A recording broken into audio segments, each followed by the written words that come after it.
Welcome to the 3 Kick-Ass Habits of Slim Chicks.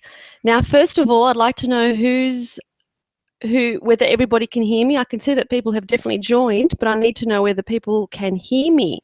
So what I'd like you to do is, if you can go to the left-hand side of your screen, at the very top, there's a blue square.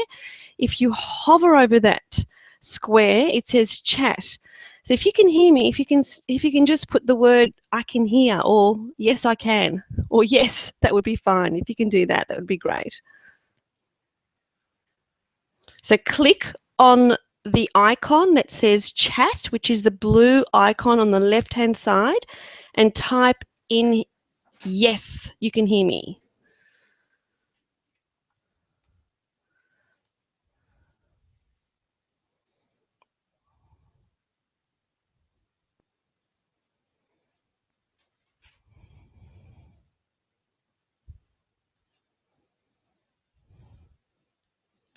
Okay, I'm waiting for people to work it out. So perhaps, because I can see that there is a number of people on this call, but I haven't got any yeses yet.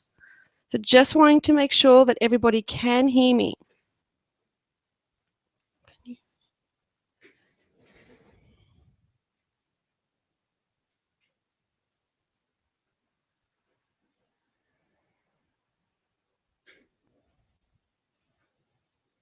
Just testing again. Just wanting to make sure that you can hear me. So all you need to do is, okay, finally I got some yeses. Okay, so you can hear me. Now, if at any point during this webinar you need to ask a question, all you need to do is hover over the blue square on the left-hand side and write your question.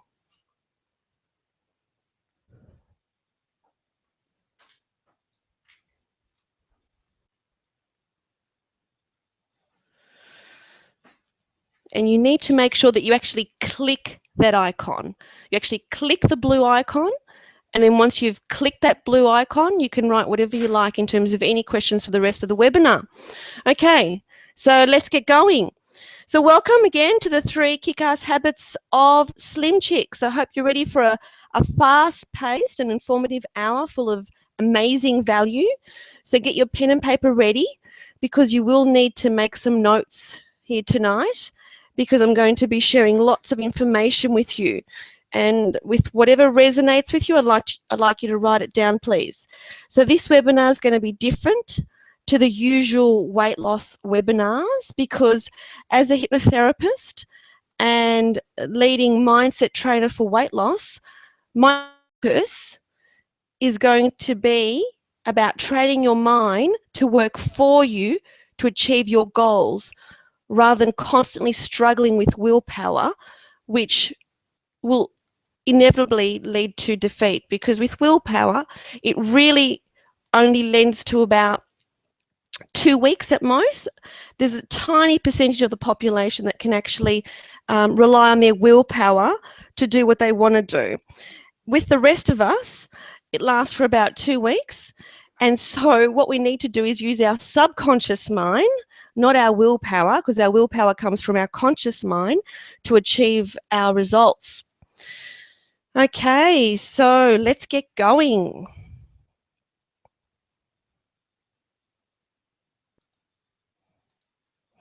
First of all, I'd like to ask a question. What's the hardest thing about losing weight? Because I want to make sure that this webinar is going to be answering all your questions. So for you, what's the hardest thing about losing weight?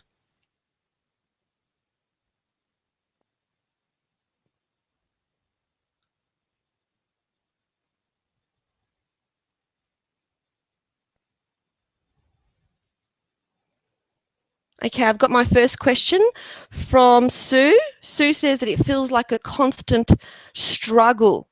Thank you, Sue. That's right. If something feels too hard, at some point, you're just going to give up.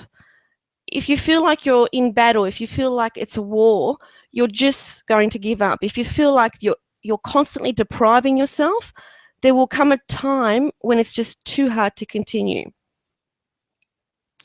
Okay, good, good. All right, I'm getting a few other questions here. So let me just go through one at a time. So Haley says consistency. Yeah, and consistency, Haley, is all about having a habit. And our habits are in our subconscious mind. And I'm going to be talking about habits in a moment. So at this point, what I'm doing is I'm just drawing on all the reasons as to what is the hardest thing about losing weight. Alexis says falling back into bad habits. That's right, Alexis, because we do have neural pathways where which have all our habits. We can go into an old neural pathway at any time. So we have to make sure that we keep doing the right thing as consistently as possible. So that's the strongest neural pathway. And I'm going to explain that in a minute. Julie says you think you're doing everything right and your weight just keeps going up. And that's interesting, Julie, as to, what we think is right and what we don't think is right. So I'm going to be talking about those myths in a minute. Carmen says getting it off in the first place. Okay, so there's a lot of reasons as to why people think it's really hard to lose weight. What else have we got? Staying motivated and being disciplined. Yep. I think that, Annette, one of the things is that it's about, for me, it's about discipline without feeling deprived. That's the key, because if you feel deprived, at some point you're going to put that back on. Let's see what else people have. Motivation. It's interesting, Steve, you say motivation, and it's fantastic that you've joined us. We've got a bloke. I'm so happy about that. So welcome, Steve. Motivation is interesting. People think that they need to feel motivated in order to do something. In fact, it's the other way around. You need to actually take some action first before you feel the motivation. It's the other way around. Okay. Let's see, what else have we got here? Dinah says feeling deprived. Yeah, so it's very important, Dinah, that we don't feel deprived, that we do allow ourselves to feel as if that we are satisfied without binging, without overeating, because when we do that, we don't enjoy our food. Okay, all right, thanks very much. There was a whole stack of response there, so I'm really happy about that. So let's keep going, because now I know exactly what everyone's thinking, which is a representation of the population, really. Okay, before we get started though, I'll just talk a little bit about me. So my story is that I'm the youngest of 5 and I'm part of a large family with a European background. And with most Europeans, food was a very important part of our life, very important part of our life. We had a lot of parties, and in fact, my parents' house in Hawthorne was called Flinders Street Station because everybody gathered there. Dad and Mum was so hospitable that it seemed like, and I don't actually say that it seemed like, it was, every single weekend we had people there. We had music, we had dancing, and my eldest sister Doris, she often says to me that the only spot that she could get to study was in the laundry, and the laundry was located outside. So she would go to the outside laundry to get any study done because our house was always full of people. So for me, food was a part of life, and I associated with happiness and good times. So, for me to feel good, the association there was, okay, it's time to eat. And really, it wasn't an actual problem until I was about 14 years old when I started to first develop my breasts. And at that point, it's when I became painfully aware that I was chubbier than the girls around me. So chubbier than the girls at school, uncomfortable in my school uniform. And I didn't really know what to do, how to lose the weight. The only way that I could lose the weight is to rapidly decline, go on a diet. That's what I used to do. I used to manage this excess weight by dieting. The problem was that the diet always came to an end. It always came to an end. It never went on. It came to a point where the willpower finished and the weight would go back on plus more. So what would happen is that my crazy, crazy diet spiral would look something like this, where you could see that what would happen is I would have weight gain and then I would deprive myself. Usually I would deprive myself because there was some sort of function ahead that I needed to lose weight for, and I needed to fit into some sort of outfit. And I would be very, very strict, very strict. I would lose my weight. I would feel fantastic. I would look great in my outfit. The function was over, and then I would give up, and I would have everything that I wanted during the diet. I would have it at that point, plus more. I would binge and I would put it all back on again. And so it just went on and on and on and on in terms of this cycle. I would bet that a lot of you here can relate to my cycle. And it was the reason I say the chocolate and binge diet cycle, because chocolate played a big, big part in that. And that's what life was about for me, right up until about 10 years ago, actually. Okay, so at about 10 years ago, January of 2005, at the age of 36, I had a family wedding to attend, and as usual, I decided I needed to lose the weight for this wedding. But the wedding came and went, and I was the heaviest that I'd ever been. In fact, if you can see the picture on the left-hand side, my before picture, even though I wasn't obese or anything like that, I was definitely uncomfortable. I don't know if you can notice, but I was wearing a girdle. You can see that line across the waist there.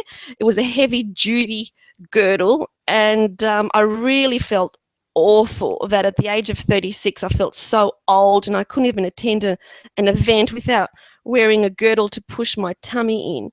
I felt embarrassed, especially because, at weddings you see a lot of people that you haven't seen for a long time, and I was embarrassed at catching up with them.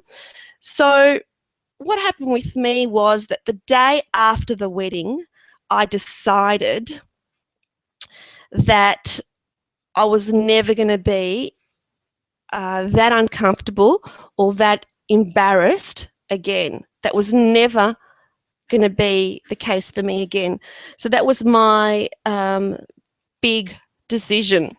And in fact, that's what happened. So after that point in time, I did everything I could to make sure that not only did I lose the weight, but I became stronger physically than I ever was before.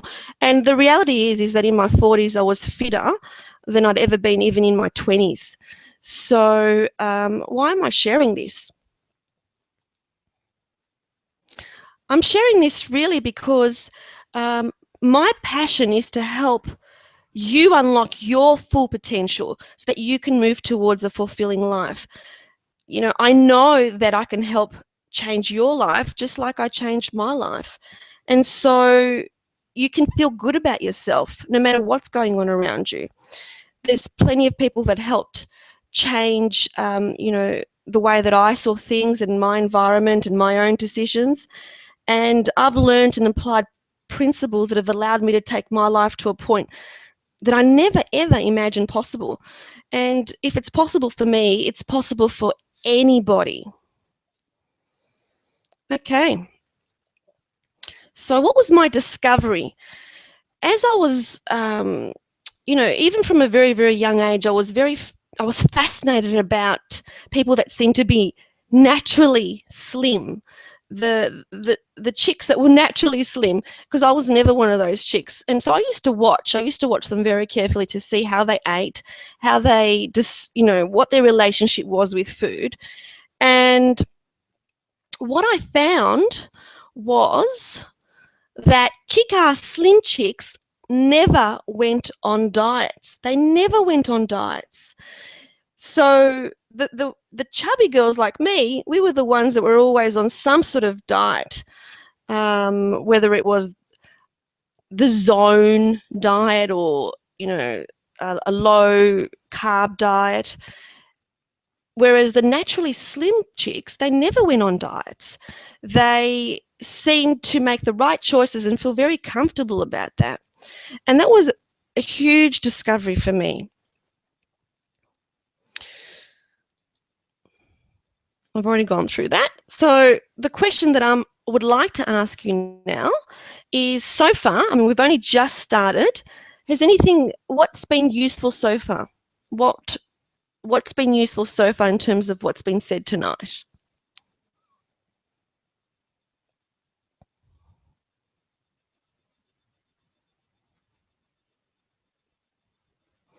Okay.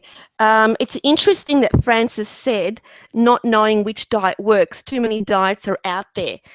So we'll be talking about that in a moment, Frances. That's a brilliant point that you brought up. Now, Zoe has said the fact that she never has to go on a diet again. That's right, because naturally slim chicks, they don't go on diets. And we'll go through that in a minute. Okay.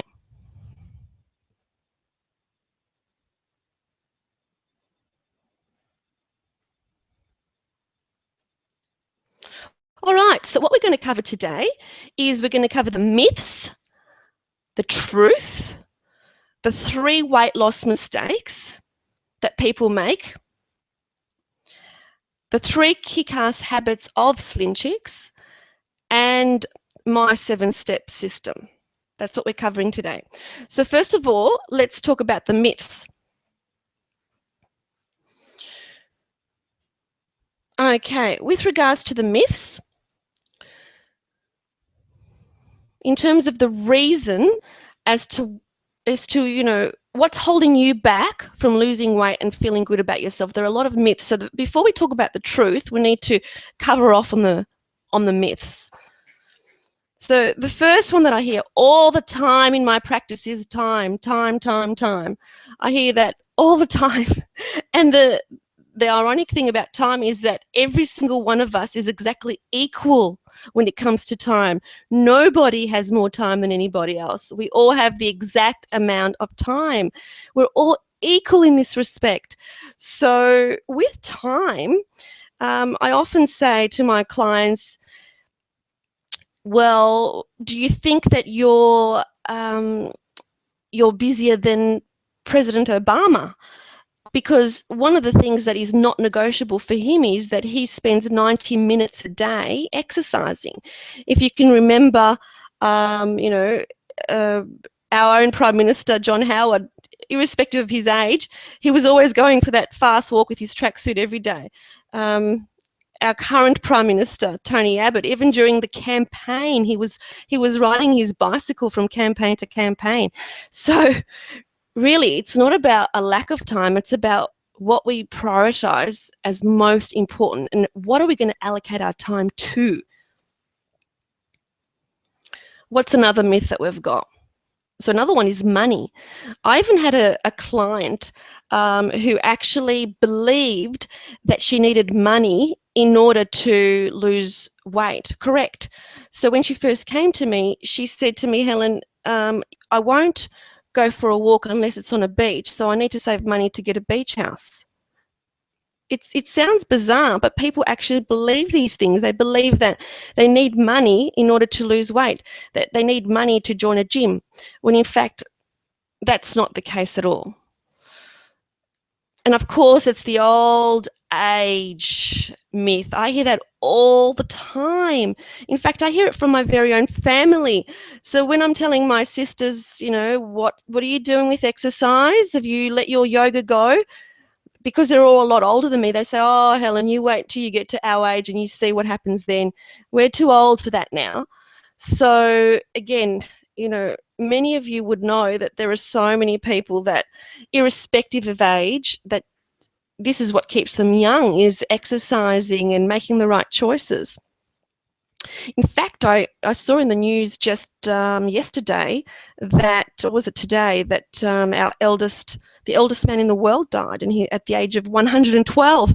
So it'd be interesting to know what his habits were, and I bet you it wasn't just sitting on the couch watching TV and eating McDonald's. So that was interesting.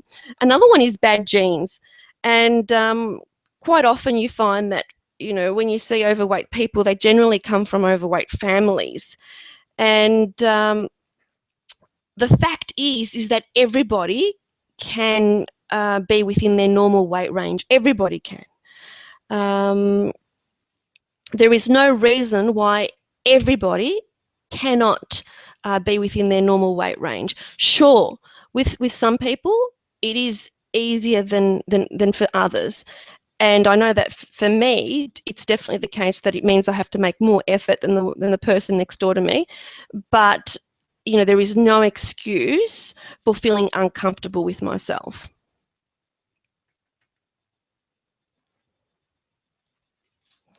And of course, we've got people saying or feeling that they're just big boned. These are the things that you hear, or that they've got underactive thyroids. And that may be the case, that they do have underactive thyroids, but that does not mean that, that they can't be in an average, the BMI is not where it's supposed to be. So even though these things may make it a little bit more difficult, they can still be where they need to be. Now, before we continue, do we have any questions at all? Any general questions?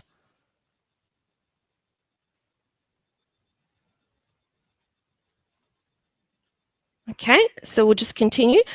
So what I would like to ask you is a specific question now. What blocks you? What's your block? What do you think that your block is? Because before we go forward in terms of deciding what we need to do in the future, we need to understand what actually blocks us. What blocks us at the subconscious level? What is it?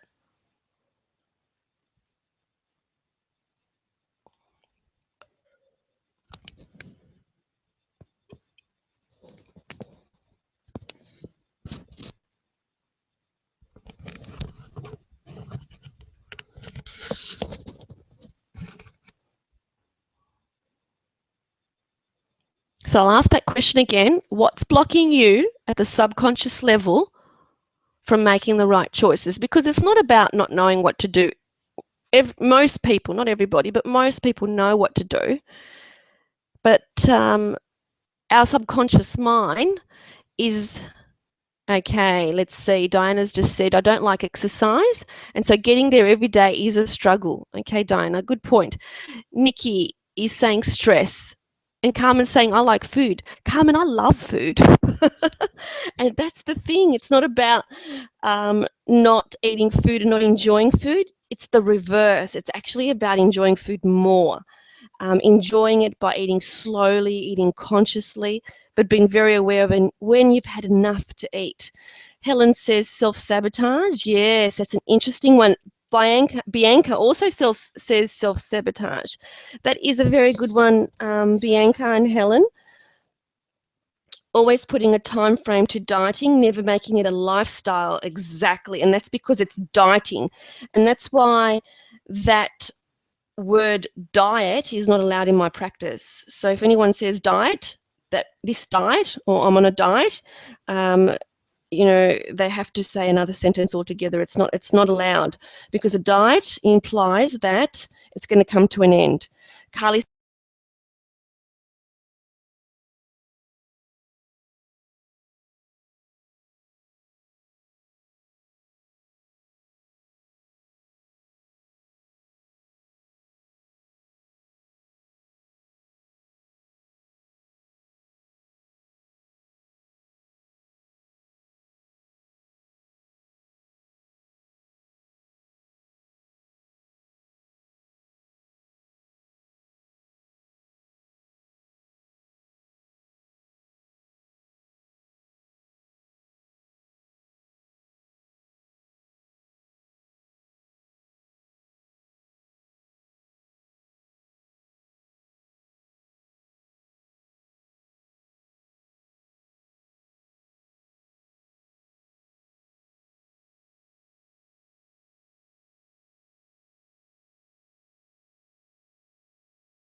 Can everyone hear me now?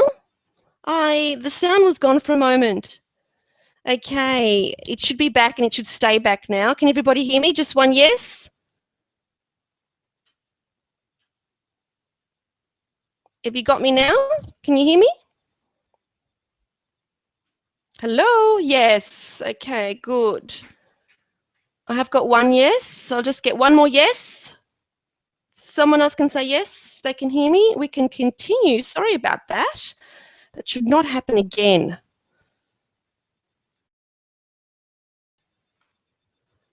Okay, perfect. All right, so let's get going. Okay, so everybody gave me a whole stack of reasons as to what's holding them back, a whole stack, and I think I was talking to myself when I was talking about all those reasons. So we won't reiterate all those reasons again. There was a number of reasons that came out as to what were the blocks that were happening. So let's see what really happened. See, the issue is that a lot of people think that there are certain things that block them.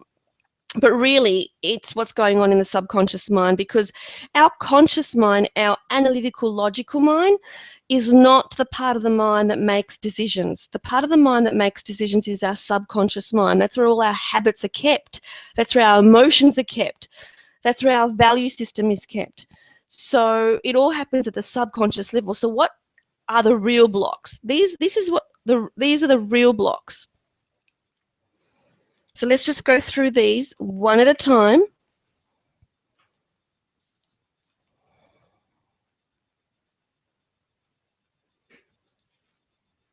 Oops. Okay.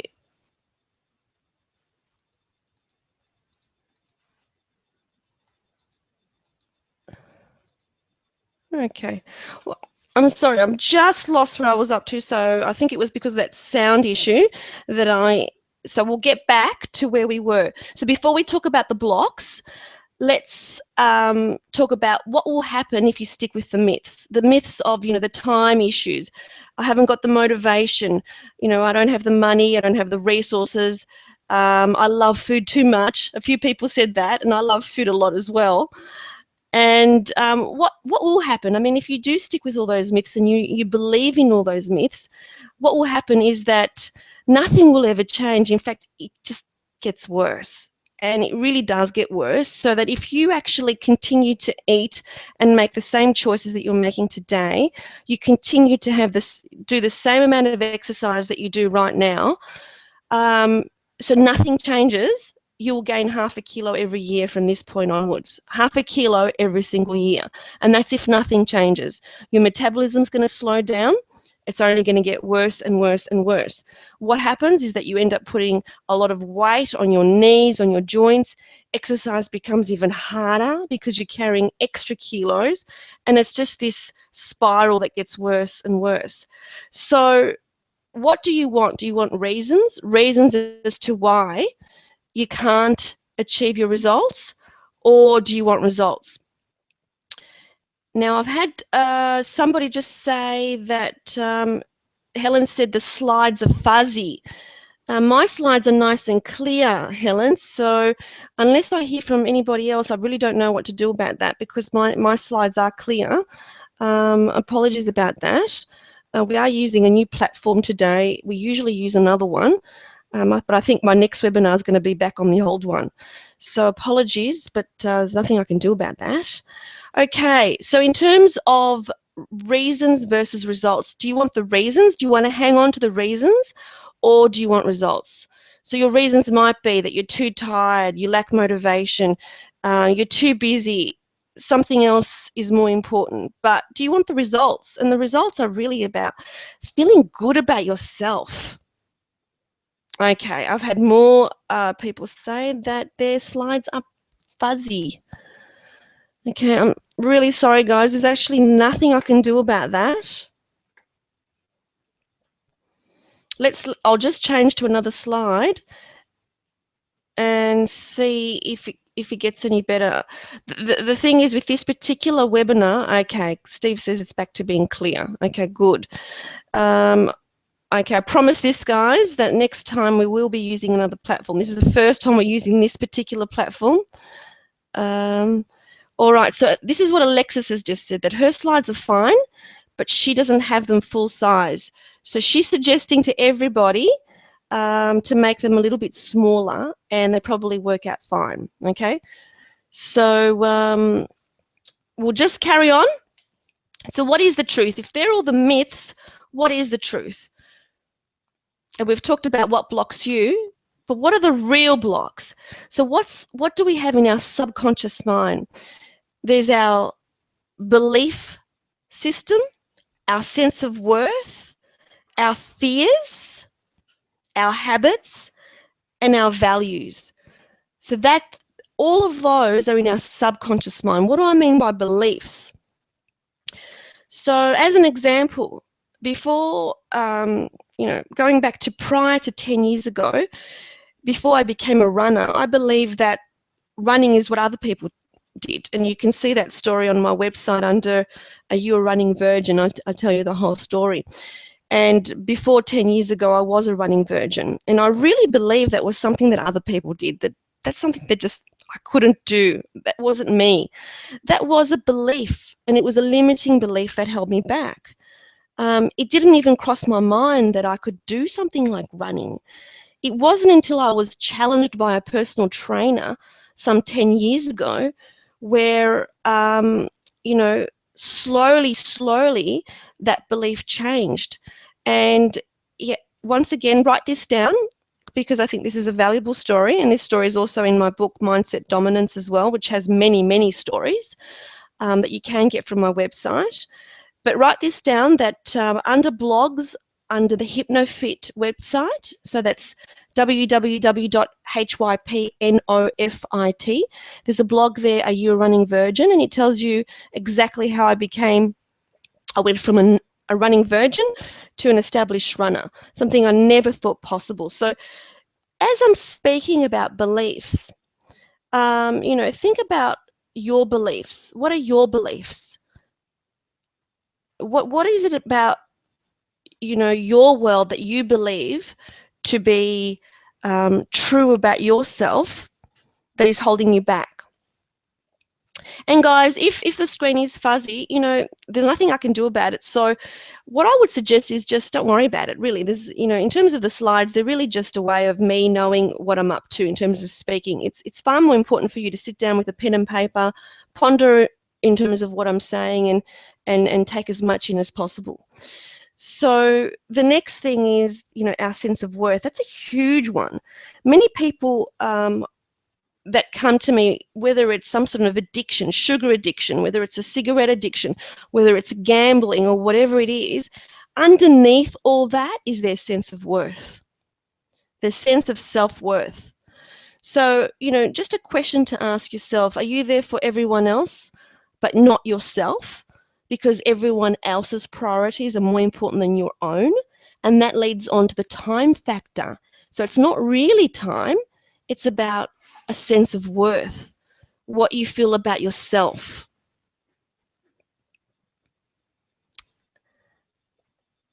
Thirdly, our fears. Our fears hold us back. Quite often I hear about people who, don't want to get out there and go for a walk because they fear what people would think of them. You know what I think? If I see someone who's carrying a little bit of extra weight going for a walk, I just think, you go, girl.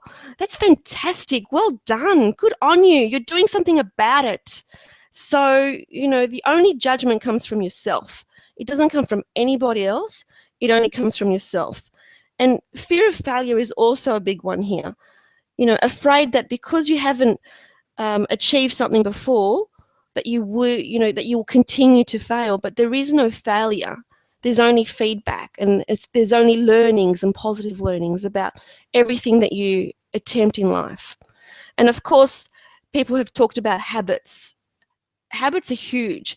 The thing is with habits is that they become physical in our brain. They're physical neural pathways, and it's very easy to fall back into old habits. So what your job is to make sure that you establish good habits consistently. And that's why whenever I tell my clients about exercising, I don't say exercising 2-3 times a week it's enough. It's not enough. Your doctor might say 2-3 times a week is fine, but it simply isn't.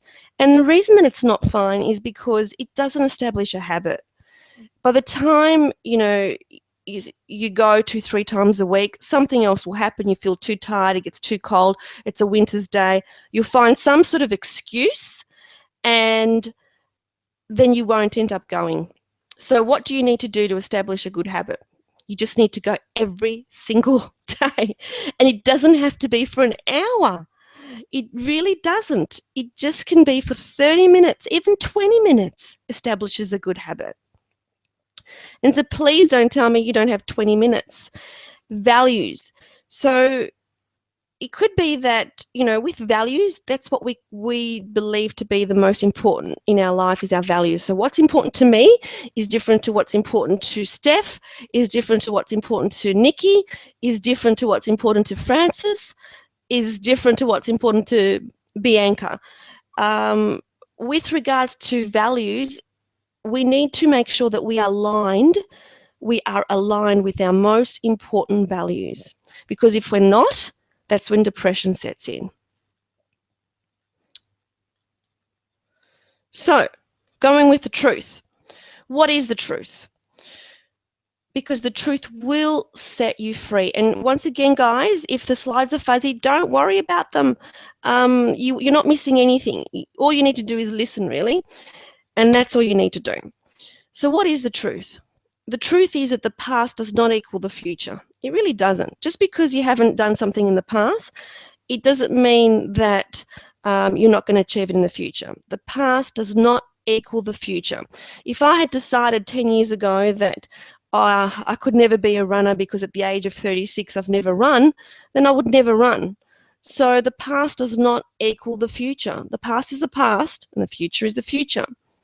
As simple as that sounds, that's quite profound, actually. And you do get what you focus on. So whatever you focus on, that's what you get. If you focus on, think about what is it that you're focusing on at this time in your life. What is it that you're focusing on? Because whatever you're focusing on, that's what you're getting. If you're focusing on not getting along with your parents, your friends, your work colleagues, that's what you're going to get. Whatever you're focusing on, that's what you will get. Okay, Diana's just asked a question. Very good question, Diana, and I think I will answer it for you. It says, the question is from Diana, brilliant question. How does depression come from not aligning with values? Okay, brilliant question, Diana. So with regards to our values, it's about working out what's the most important thing to you. So this is what I would like you to do, Diana. This is your task. I would like you to write down on a piece of paper, not right this second, but as a task for you to do after this webinar is over, what's the 6 most important things for you? Just brainstorm. What are the 6 most important things for you? And then I want you to prioritize them in order of priority. Most people find this task very hard, and that's because they're completely not aligned with their highest values. That's because they forget about what's important to them. So if you're not actually living according to your values, Diana, it means that you're not going to be happy. For example, if your highest value is to be fit and healthy, but you're doing nothing about attaining that goal, you're not going to be happy. Simple as that. If your highest value is to be successful in your career, but you're not going out of your way to make that happen, you're not going to be happy. If your highest value is your family, but you're not spending that time with your family, you're not going to be happy. Does that make sense, Dinah?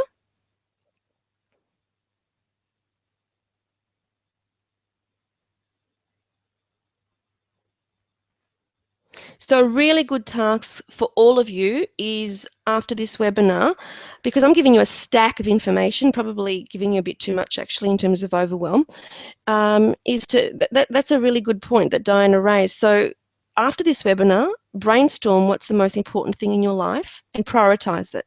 Put it in order of priority and then work out how much time you're actually spending on each of those things. If you're not spending enough time on your highest values, then you're not going to be happy. Okay, Dinah's happy. Excellent. I'm happy too if you're happy. That's fantastic. Okay, good. And that was an excellent question. So, you know, there is a lot of value in asking good questions. So, and Dinah just said, but so difficult to achieve sometimes. Yeah. Yeah. Never said it was easy. It's just about changing your focus. Thanks, Alexis. Thanks for that feedback. All right. So what's weight loss mistake number one? Weight loss mistake number one is always being on a diet. Always being on a diet. Now, I can tell you straight off that with the people that come to me with their, you know, weight loss program that I do, there are some people that even though I'm putting them on a program whereby we're getting rid of the whole diet mentality, and it's about listening to what our tummy tells us and aligning ourselves with our subconscious mind, there are some people who are still seeking another answer. Right at the beginning of the program, they're actually still Googling away, looking at the latest articles, you know, looking for the magic pill that will make it nice and easy for them. They're the people that are going to struggle the most. I'm telling them, and I tell them right up front, don't do that. Just trust that this works. Don't go looking for something else. Stop looking, stop searching, stop counting calories, stop measuring. Because my program is not about counting calories, it's not about measuring, it's not about any of that. So you've got to stop being on a diet, okay? So that's the very first thing that you need to do. Very first thing. If you consider the latest craze, Isagenix, so really it's come out as the latest craze. Oh, it's so fantastic. People are so cut after 30 days. Well, the fact is, if you looked at January's Choice magazine, it is no different to OptiSlim. And OptiSlim is, comparatively speaking, a lot cheaper. But like any shake that you would go on, whether it's Herbalife or OptiSlim or any shake, you're not going to be able to drink shakes, you know, for the rest of your life. It's just not pleasant, and you get sick to death of it. So the whole purpose of Isagenix is that you have 2 shakes instead of your meals twice a day, and you've got all these supplements as well. And for that, for 1 month, you pay $490. Not worth it, guys. It really isn't worth it. If you wanted to try that, go to Priceline and get yourself an OptiSlim, get yourself some vitamins, and it's the same thing exactly. Alexis just said, I tried Isagenix, don't do it. Exactly. It's because you can't stick to it. Of course, you could stick to it maybe for a month, but that's about it. So my whole point is not to attack Isagenix or Herbalife or anything like that. In fact, you know, for short periods of time or as a backup meal, I don't have any problem with that. I mean, I have a protein shake myself, but it's a protein shake, and I have it as a backup meal. I don't have it as a meal that replaces 2 of my meals every single day. But I am in favor of having a protein shake as a backup meal for sure. Now, that's the first weight loss mistake that chubby chicks make.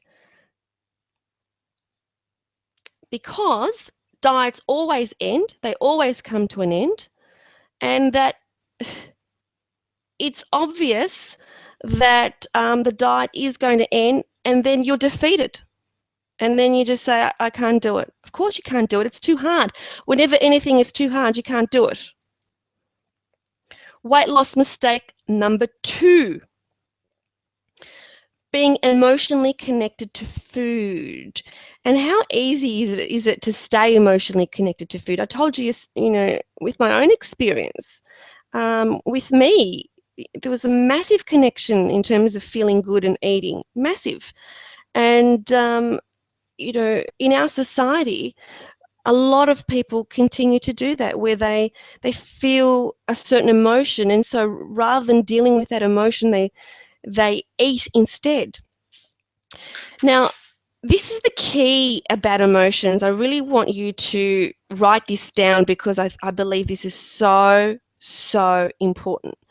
That our outer senses, like you know, our 5 outer senses are, you know, our sense of smell, our sense of taste, you know, hearing, seeing, and so on. You know, there's not, you know, we all say that, you know, we all know that they're perfectly okay to have our outer senses. Our inner senses are our emotions. There's nothing wrong with having emotions. We're supposed to have emotions. We're human beings. And so rather than trying to block our emotions, we just need to understand what our emotions are actually trying to tell us. Because they're trying to give us a message. They're trying to tell us something. Quite often when people come to my practice, you know, the very first session, or even before the first session, during the, you know, perhaps they're just coming to chat to me about starting a program together. They burst into tears and they apologize. I'm so sorry, I'm so sorry, I'm so sorry for crying. Why? Why are you sorry for crying? It's an emotion. There's nothing wrong with crying. I mean, it's wonderful because you're being real, and this is what you're supposed to be. You're supposed to be real because I'm here to help you. So our emotions are our inner senses, and I want you to see them as something that are trying to tell you a very important message. So rather than block them by eating and feeling good temporarily and then feeling really bad afterwards, listen to them and find out, what are they trying to tell me? What is the message that I need to hear loud and clear? So what do I need to do? There is nothing wrong with our emotions. Consider living life without having emotions. I mean, who would want that?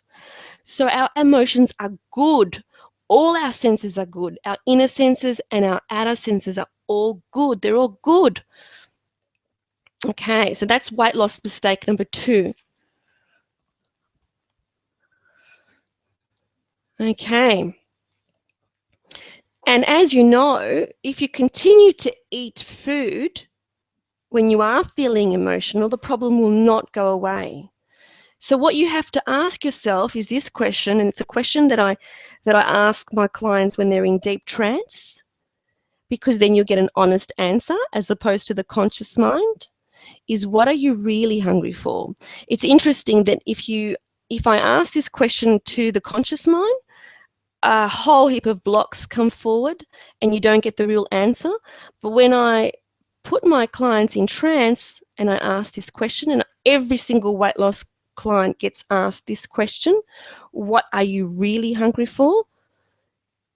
I get all sorts of answers. It could be that they're really hungry for love. It could be that they're really hungry for company. It could be that they're really hungry for significance.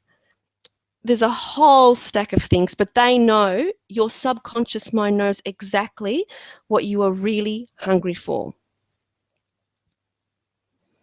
Weight loss mistake number 3. Now, what slim chicks do not do is eat like a man. What chubby chicks tend to do is eat like a man. So you've got to stop eating like a man. You're not a bloke.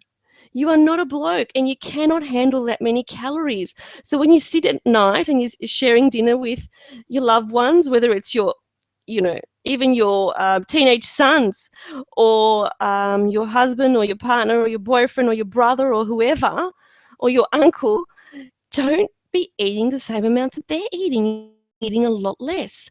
So what's happening is you're getting used to thinking that this is the amount of food that you actually want, but it's not. You don't need that food. You don't need that amount of food. So it's all about portion distortion, eating way, way too much, way, way too much. For instance, you know, when you sit down for dinner, don't put a big plate. You know, for myself personally, this is what I do. I do have a big plate for lunch. That's what I do. But for dinner, I always have a small plate. So the 3 of us have dinner, myself, my husband, and my son. They have a big plate. I have a small plate. I don't need to have a big dinner at all to feel satisfied. So if you do stick with portion distortion, what happens? You stay overweight, you feel tired, fatigued, embarrassed. And, you know, the reason I put special clothes shops is because I get this a lot from my clients. where they say that they need to go to a special clothes shop, and that's what they hate more than anything, to get the clothes that they want, rather than going to any clothes shop. And Net's just said something funny. She just said that unless you're Steve, that's right. If you're Steve, you need to you need to eat like a bloke. But then again, even if you're Steve, Steve doesn't need to eat chicken palmies. Okay, so there are still choices that can be made. So generally speaking, you need to look at the size of your hand, and that's your general measure as to what kind of portion sizes you should have. For instance, the whole entire hand would be what a piece of fish should be, whereas the palm of your hand would be a piece of meat. So even Steve, even though he is a bloke, and so of course he's going to eat more than Annette and Steph and Alexis and everybody else, he still needs to make better choices by keeping away from those sort of meals like chicken palmies. Because if you look at some of the restaurants and the sizes of those kind of meals, they're quite large. And Steve just wanted to defend himself right then and there and said he doesn't eat chicken palmies, which is great, Steve. That's fantastic. You really don't need them. There are thousands and thousands of calories. Always choose something different than a chicken palmy. Okay. So, what are the 3 kick-ass habits of slim chicks? What are they? They never go on diets, number 1. They only eat when they're hungry. This is key. So many people, they actually lose that whole sensation of hunger. They forget what it feels like to be hungry. And in fact, they eat because they're thirsty. They completely lose any kind of sense of what hunger feels like. They eat because they're excited. They eat because people are around. They eat because it's time for dinner. They eat because it's time for afternoon tea. They eat because people have brought something into work. They eat because there's a biscuit jar behind them where they're sitting at work. So, so many people previously said that, their biggest block is enjoying food. That's not your block. Your block is not enjoying food. I love food. And if any of you are a friend of mine on Facebook, or like my HypnoFit Facebook page on Facebook, you would know that I've got lots of pictures of food there. I love my food, but it's about enjoying food when you're hungry, because when you're not hungry, you can't enjoy the food. You simply cannot enjoy it. And the third kick-ass habit is to have small portions. It's so important. That's one of the very first things that changed, for me in terms of losing weight, and it's the thing that has stayed with me no matter what. No matter what other bad habits I've started and then had to get rid of again, one thing that I've always maintained is the small portions, because once you start that habit of eating smaller portions, anything too big is simply it just becomes disgusting. It really, really does. And I look at some of those, those shows on, American TV where they have these competitions, and it's disgusting. It really is disgusting to be putting all that food into your body that really just turns into sludge. Okay, so what's the cost of not making a change?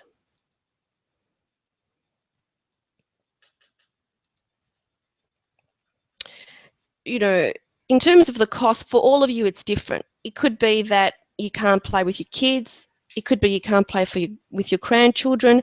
It could be that you can't get up the stairs at work. It could be that you just don't feel good about yourself. It could be that, you can't wear the clothes that you want to wear and feel good and confident about yourself. I don't know, but you do. But I want you to consider, what's the cost of not making a change? I want you to consider, what is the cost of not making a change? So the choice is yours, really, in terms of making that change. So why did you show up today? Was it because you're sick of being on a diet? Because nothing you ever do works? And remember what I said about the past not equaling the future? And just because you did something in the past, it doesn't mean that it won't work in the future. You're a different person now. Lots of experiences and changes have happened along the way. And you want to lose weight without the struggle. So now you know about myths, truths, diets, the emotional connection to food, the portion size, and the 3 kick-ass habits. What's next? So how do you make that change? How do you make that change? So what's it going to be? Is it going to be slow or fast?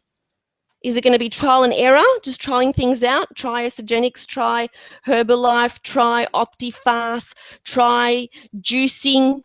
I did that for a little while. It can't last, let me tell you. It's lovely to have a juice every morning for breakfast, but if that's all you're doing, oh my goodness, it just cannot last. So what you need to do is you need to either decide that you're going to make a change right now, not next week, not tomorrow, not next month, not next year, right now, or you can just hope. You can hope that something's going to change, wishing, wanting, hoping, but never doing anything about it. So 10 years ago, when I saw that picture of myself with that girdle at that wedding, and you couldn't see my arms because I had something covering them, I decided there was no hope there. I had made an absolute decision that I was not going to be this size ever again. I was never going to feel embarrassed walking into a function ever again. And most importantly, I decided, they've lost me again. Most importantly, I decided that I wasn't going to wear a girdle again. I never wanted to wear a girdle ever again. That's what I'd absolutely decided.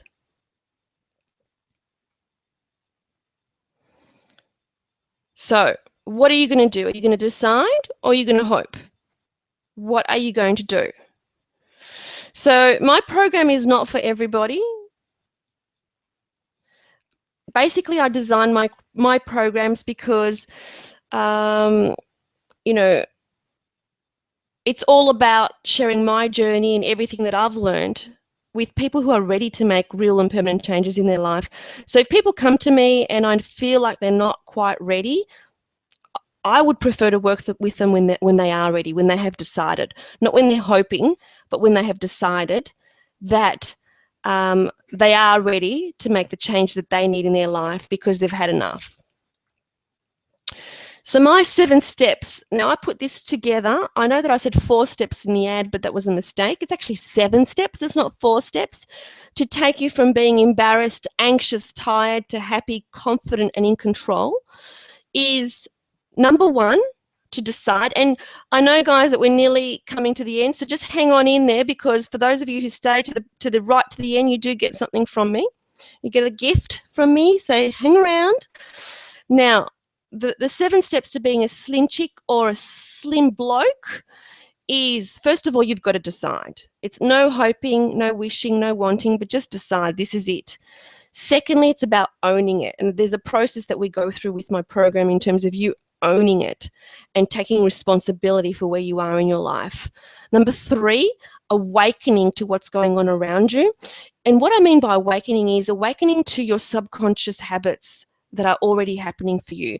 And there's a process that I take you through so that you can awaken to what you're already doing at a subconscious level, because it is subconscious. You're not awaken to them. They're happening at the subconscious level. It's not just about, for instance, what you eat, it's how you eat. It's the steps that you take, how you do things, what your trigger is, what your emotion is, exactly how you do things. And then we go through a process where you actually evolve and you change and you take on the new habits. And it's about embracing those new habits, even though they may feel a little bit awkward, even though they're a little bit outside your comfort zone. And then we do them so consistently that they become embedded, because they are a new habit, a new neural pathway, and we adopt new fabulous principles that will take you into a new chapter in your life. So before we go any further, This is your chance to ask any burning questions.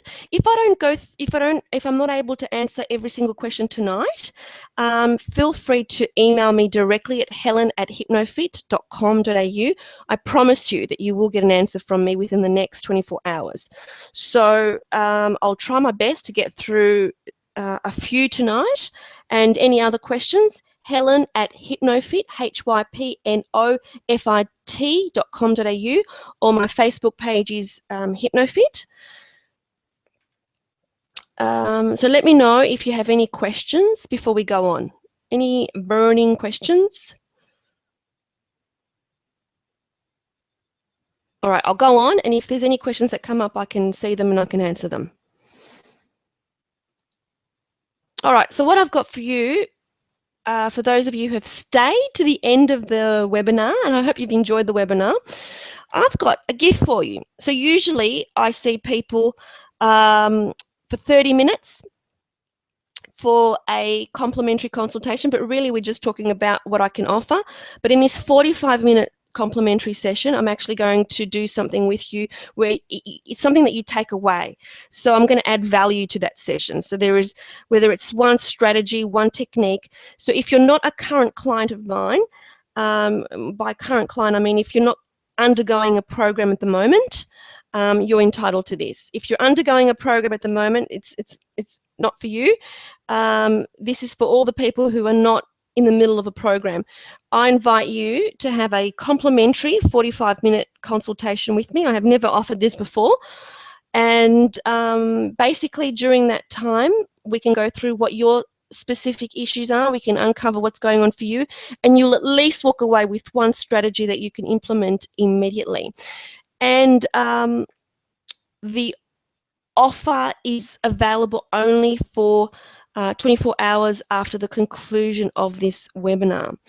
Okay, so now I've got some more questions. Carmen says, try menopause and being diabetic. Carmen, I know I'm experiencing menopause. Can you believe it already? So understand all about menopause, but I guess it's about, once again, not buying into, sure, it makes it more difficult, but not buying into it, and not allowing yourself to be limited by a belief around that, and still making better choices. Annette's saying, I've been unfortunate over the last 2 weeks to have ill health. Oh, sorry to hear that, Annette. It's best to go with the flow than pick up properly when better. Okay. All right. Now, if you're not feeling well, with the 45-minute complimentary consultation, you don't have to come right now. So you can book it in now and you've still got it. I can see you in a month's time, and that's perfectly good for me. It probably works out better for me, in fact, with my calendar. So if you're not feeling up to it right now, at least take advantage of this offer and book yourself in to come and see me at helen@hypnofit.com.au. And it doesn't matter when I see you. I don't have to see you within the next few weeks. How hard is it if I'm entering menopause to lose weight? So Helen, no matter what, you can lose weight. I'm entering menopause as well. Believe me, I am. I'll tell you a fantastic supplement to take though. Premensul, which is a natural supplement. You can get it from the chemist.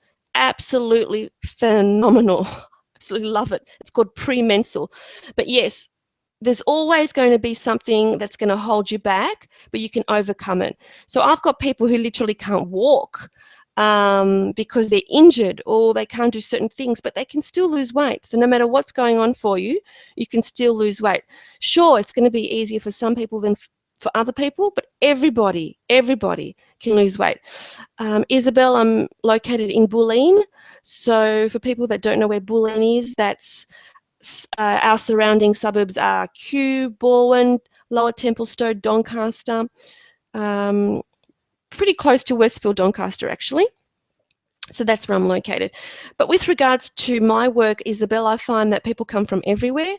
I've had people come from interstate on a regular basis. So it depends, you know, how important it is, you know, to you as to, you know, what you're prepared to do. Okay, Diana's saying, what about people that have had a stroke and can't exercise? So I would really want to speak to you about that personally, Diana, because in my experience, what people believe to be the case is not often the case. And I know this gets people upset, but I would really want to explore that further as to, it could be absolutely true that you can't exercise at all, but I would really like to talk that through with you, because doctors tend to be very conservative in terms of what they say to their clients. They say that you can't do this and you can't do that and you can't do that because it's their way of protecting themselves. But in fact, there is a whole stack of things that people can actually do that will make a big, big difference.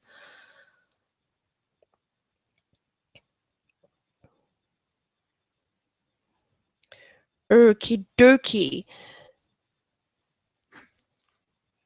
So in terms of the kick-ass action plan, what I would suggest that you do right now, you've only got 24 hours to do it, is to send an email to helen@hypnofit.com.au and secure your private, confidential and complimentary consultation. And I will send you a menu plan as well. This menu plan, so I don't know, for people that don't know, I am also a qualified sports nutritionist. So my menu plan is based on all my learnings, and it gives you a lot of choices. And it really is a great menu plan in terms of having the right amount of carbs, protein, and so on. Now, I want you to know that with regards to the menu plan, it's not a diet. So when you receive this menu plan, it doesn't mean you have to stick to it. Absolutely not. It's just an ideas plan. See it like that. It's just a way of you getting some ideas. It's not a diet, because ultimately I want you to eat the food that you enjoy eating, but in smaller portions. It's not a diet. It's just about giving yourself some choices and just becoming a little bit more informed as to how you should mix and match your meals. That's all it is. Okay. So what I want you to do is, commit to at least one action. So let's share our actions right here, right now. It's the last thing we need to do tonight, because, so many people, they go to these webinars, they read books, they listen to programs, but they don't do anything about it. So what do you want to do? Do you want to say, this is what I'm going to do, and announce it, and I can read it out? Or are you going to be one of those people that does nothing about it? I want you to say one thing, one action that you're going to commit to today. Oh, I've just had a participant, Bill. He said that he's had a stroke and lost 10 kilos by changing his habits while not being able to exercise. So well done, Bill. Fantastic. Now, there you go. There's proof. So he's had a stroke. And if it's the Bill that I'm thinking about, he's had more than one stroke. He's an amazing, amazing, inspirational person. Totally amazing. And he's lost 10 kilos by changing his habits. Even while not exercising, because really with exercise, it is necessary, but it's not the biggest issue. The biggest issue is about our food choices.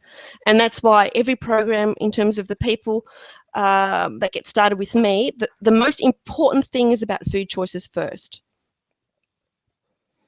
Okay, and it says increasing exercise. So what I want you to do, Annette, because that's too general, can't get away with that, I want you to figure out exactly what you're going to do, when you're going to do it, and schedule it in your diary as if it's a meeting. Isabel says commit to smaller portions. I can't tell you how important that is, Isabel. Use a smaller plate. Bianca is saying listen to my emotions rather than block them. Fantastic, Bianca. Well done. Diana, prioritize her 6 values. Yes, you need to do that, Diana, is prioritize your 6 values. And guys, if you have found that this webinar has been helpful and you've enjoyed it, I would really love it if you go onto Facebook as well and on my HypnoFit site and say that you've enjoyed it. Really, really would appreciate that. Helen says, listen to my body about when I'm satisfied, and I won't just eat all the plate because it's there. Exactly. Because we need to listen to our tummy and not to what our eyes are telling us, Helen. Absolutely. Karen said to exercise. Karen, I want you to be more specific. What does it more exercise mean? You need to plot that into your schedule. So exercise more is not enough, okay? Alexis says, I'm going to listen to my inner senses instead of emotional eating, use a small plate when I eat, and think about what my values are and prioritize them. Alexis, you've done a whole stack of actions there. Well done, you. Good job. More than one action. You've excelled. Fantastic. Love that. I love it when you do more than I've asked you to do. You're one of those kick-ass chicks for sure. So good job. Really good job. All of you, congratulations. And I love the fact that all of you are going to take so many empowering actions to change your life. So I would love it if I meet you in person. So come along. I'd love to meet you. Absolutely no need for you to purchase any program or anything like that when you come along. Nothing like that at all. It's just about coming in, having a complimentary consultation. If you want to work further with me, fantastic. If you don't, that's fantastic too, because you still got something out of it. So whatever it is that you want, I can guarantee you that you will not be pressured to do anything that you don't want to do or anything like that. It's about helping you to be the best that you can be. And thank you so much for coming. And once again, if you do go on Facebook, I would love it if you go onto my HypnoFit page, like my page, HYPNOFIT,